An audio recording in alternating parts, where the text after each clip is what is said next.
Welcome back. We're covering breaking news now from Hampton in the case of Cory Bigsby, found guilty of killing his son, Cory Bigsby. Let's go out live now to the Hampton courthouse in this news conference being held by Commonwealth's Attorney Anton Bell.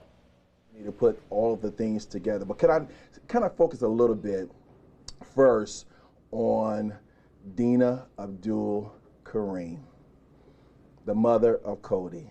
I am extremely proud of her. It took such courage. And the reason why I say it took such courage, because there are things that happened behind the scenes in that relationship that the public did not know.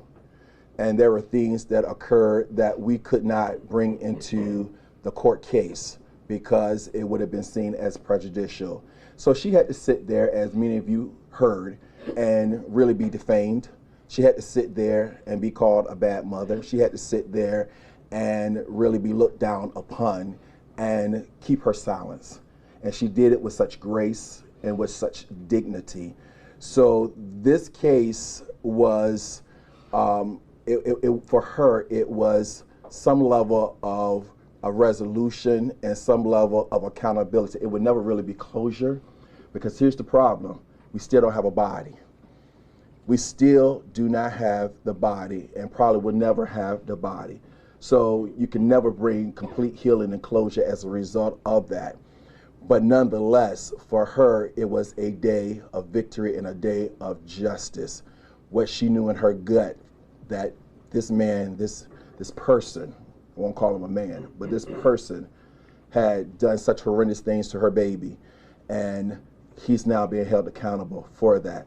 I have the chief of police up here, Chief Jimmy Weidman, on purpose. He doesn't like to be in the front of the camera, but I want him here because I really wanted to address the media to a certain degree in reference to a lot of the things that were said concerning if the police department had done enough, whether the police department followed certain leads, whether the police department followed tips, whether the police department had rushed to justice and so forth.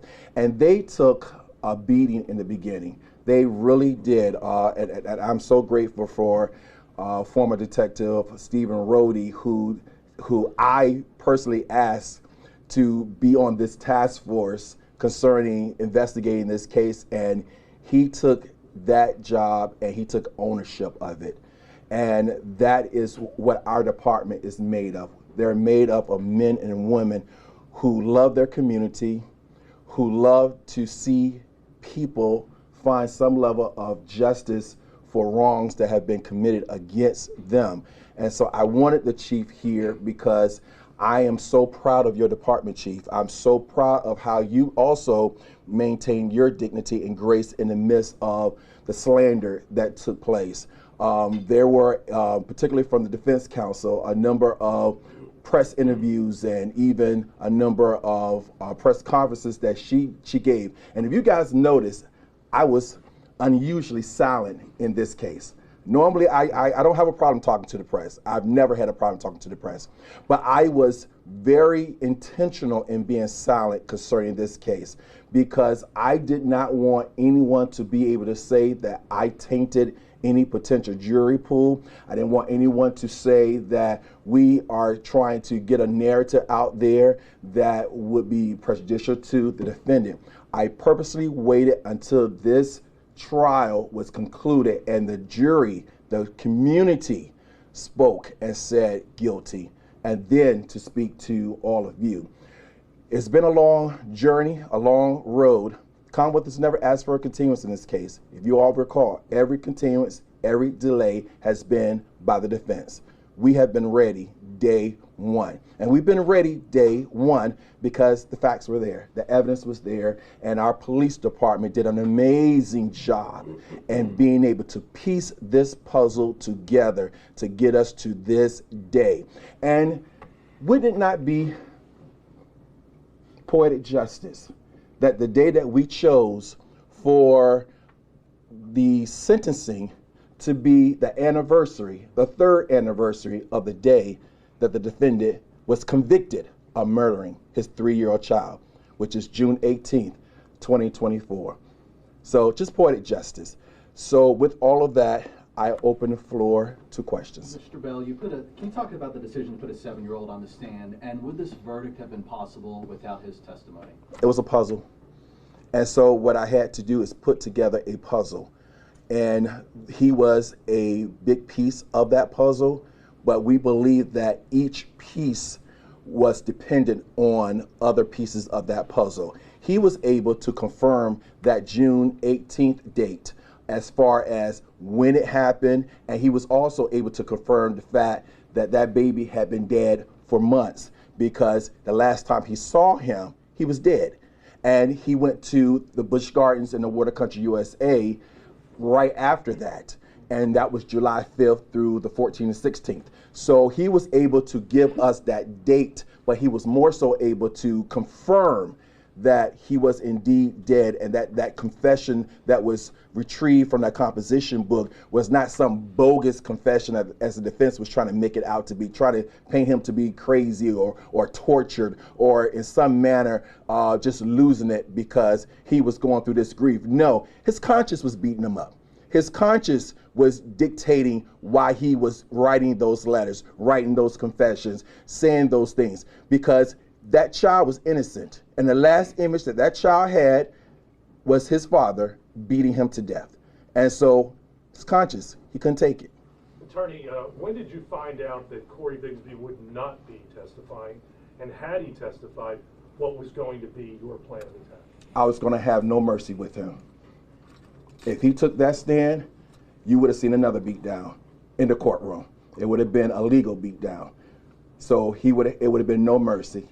And so that was his choice to not take the stand. We found out when they stated to the court that he was not going to take the stand. But cross-examination would have been something else to see. During trial, Mr. Curtis Brown has a very repetitive and combative demeanor, especially during your case. What sort of challenges did that present? Well, here's the thing. My job is to represent the Commonwealth and the people of this city. His job is to represent his client. And so was he zealous in representing his client? Yes. Would I have done those things? Absolutely no, because I will not fall from dignity in order to lower myself to those standards. So that's his choice. He made it. He has to live with it. Yes, ma'am. Do you think Mr. Brown is going to file appeal in this case? Oh, I'm certain he will.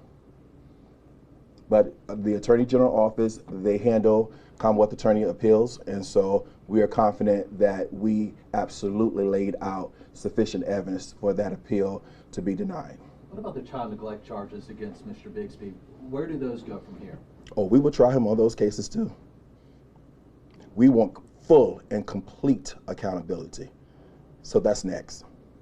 Attorney, if he decides to allocute as to where the child is and what he did with the child, will you give him consideration in your sentencing recommendation? Did I answer your question? Verbally, no. No. What is your recommendation going to be on him? 45 years. 40 years for second-degree murder, which is the max. 5 years for discharging or discarding a dead body. That's the most I can get. That's what I'm going to ask for. Sir, is it going to be up to the judge, or does the jury have a say in the sentencing portion? It is up to the judge. At what point in this case did you know that you had the right guy? Actually, early on. When he was over at the police department, there were things that were going on. For instance, we already knew what the search and rescue dog had detected. We already knew that the cadaver dog had already detected a dead body. So we already knew a dead body had already been in that room early on, very early on. And so the question now was, how do we prove it? Because it's one thing for you to think this is what occurred. It's another thing to be able to prove it. And so as time began to lapse, more evidence started to come together. We were able to download the digital images showing timelines. We were able to talk to Cory because Cory was getting older. So let me go here. So I'll go here because I could talk about that now. There was the allegation, and he hinted at it, but basically there was the allegation that Cory was somehow coached by either his mother or coached by myself. I have done, one of my specialties is trial cases involving children. I came to Hampton back in 2000. Wow, it's been 24 years. 2000, Peter, it's been a long time, hasn't it? Back in 2000, I came to Hampton and my specialty was child sexual assault cases. So I am very familiar, that's very familiar territory for me, to be able to prepare a child for any type of testimony, any type of cross-examination, so forth. However, here was the thing with Cory. Cory was very young when it happened, and then Cory was dealing with that trauma, and he lived in DC. So I had to build a rapport with him and be able just to get into his world where he could trust me. One of the questions I asked during jury voir dire was, would you find it difficult for a child to be able to trust an adult to tell them about their trauma? Absolutely, it would be very difficult. So I had to get in his world. So the few times that I met with him, the first few times I met with him actually, we just got to know each other. It wasn't even what happened. I didn't even go there because he needed to be able to be disarmed. I had to create a safe space for him to, at some point when I start speaking to him, that he will be willing to share. And each time I spoke with him, he revealed a little bit more details and so forth, which again is not unusual because again, the more I trust you, the more I'll share. The more I know that you'll protect me, the more I'll share. And that's what eventually happened. And whenever I speak with a child, whenever I prepare a child to testify, nobody else is allowed in the room. No victim service person, no parent, particularly a parent, because I don't need any interaction with the parent, and I want to make sure that there's no influence from that parent. I have to make sure that whatever that child is telling me is what happened, and they're not being influenced by any other person. And every time I spoke with him, I made sure no one else was in the room. So that child told you his trauma based upon his own recollection of that trauma. Yes, ma'am. Why was it important for you guys to revoke his bond today? Did you trust he was not going to come back? I don't trust. Let me just say this. This case impacted not just Cody or his mom, grandma, and their family. This case impacted the region. I had people texting me from Boston, from out of the area, wishing me good luck, expressing to me, please get justice for Cody. I had people throughout this region reaching out to our office saying, we're praying for you. We're hoping the best, that things will come out, that the truth will come out.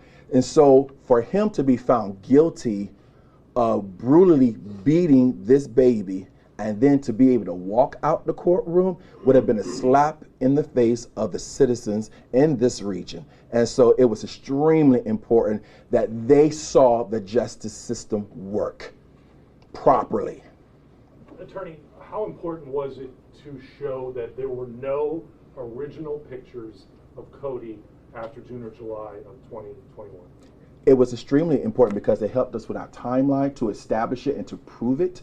Also, the very fact that other children were located, photos of other children were located in his databases, but none of Cody. So that would explain why Cody was not in those pictures. He wasn't alive.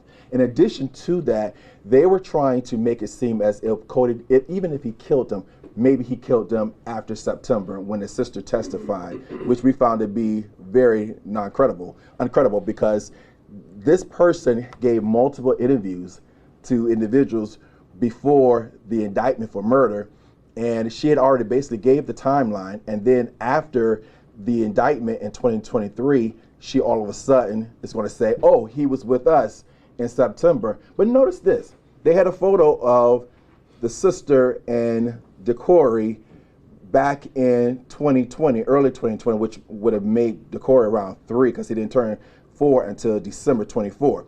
So it would have made him around three years old. But she didn't have a photo of Cody.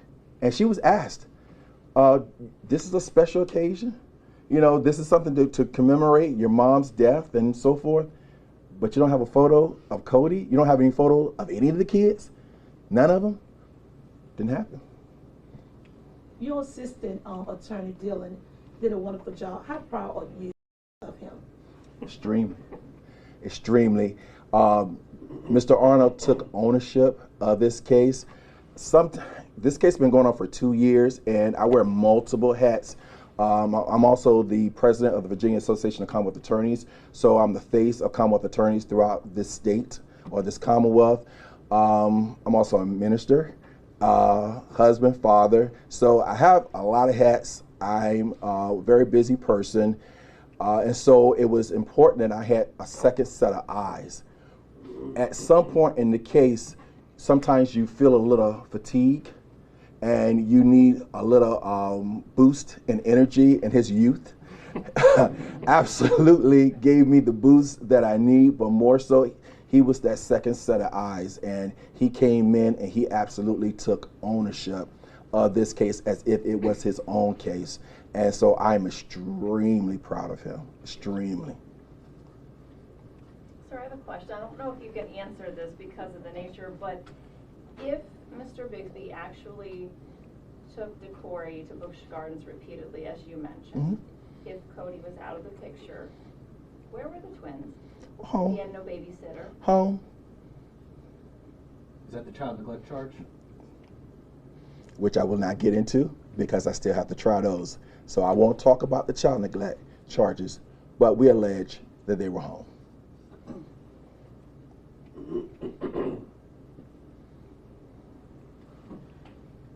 Mr. Let's change the way. You know, I was mentioning Mr. Antoine Bell. How proud are you of yourself? This was a tough case. This was not our normal win. This was a very challenging case. The jury could win either direction. How proud are you of yourself? Well, I don't put stock in myself. Like I said, I'm a very spiritual person, and so I'm very proud of my God and what he was able to accomplish and what's able to put together. I really feel that he helped us begin to put these pieces together. Mr. Arnold and I was talking. This is one of the rare occasions that a case actually gets better with time. The chief will tell you most cases don't get better with time. Witnesses get fatigued, evidence can get lost, or people decide that they just don't want to cooperate. People die and you can't put that evidence in because that witness is no longer around. But this case actually got better with time. So with every delay that the defense, through their strategy, employed, it actually helped us and benefited us. And the reason I really believe it benefited us because, again, I believe that we were just servants to do the will and the business of the people. And today, the people prevailed. Chief, do you have anything to say? I know he talked about your department's role in this. Do you have anything to say about this verdict? Oh, well, of course. Today's been about justice for Cody. Always impressed and proud with Mr. Anton Bell and his staff. And our work isn't done. Of course, we still have to look and recover Cody. So our efforts won't cease until that is accomplished. And we offer the solicitation to the public to help us in that endeavor. I would like to ask a question that's going to be kind of like off the record, but it has to be asked. Do y'all fear that they're going to file some type of lawsuit against Hampton, Virginia? They could. Anybody can file a lawsuit against anyone if they want to. The question is there going to be any merits to that lawsuit? So, I mean, their choice. Any other questions? All right. Oh, what? Okay. All right. Well, thank you. And again, I appreciate all. You've been that listening you to a were news able to conference do. with Anton Bell, the Hampton Great. Commonwealth's attorney, and the verdict in the Cory Bigsby case. In case you're just joining us, Cory Bigsby found guilty of second-degree murder and concealment of a dead body and the death of his 4-year-old son, Cory Bigsby. So that is wrapping up. After 2 hours of deliberations, the jury came in with that verdict. Anton Bell says they were ready since day one with this case because the facts were there. Our team is still there now. We have Chris Horn on the scene and, of course, Camaria Bray and a team of reporters working this case. We'll have much more coming up on Wavy News 10 beginning at 4. We'll see you then.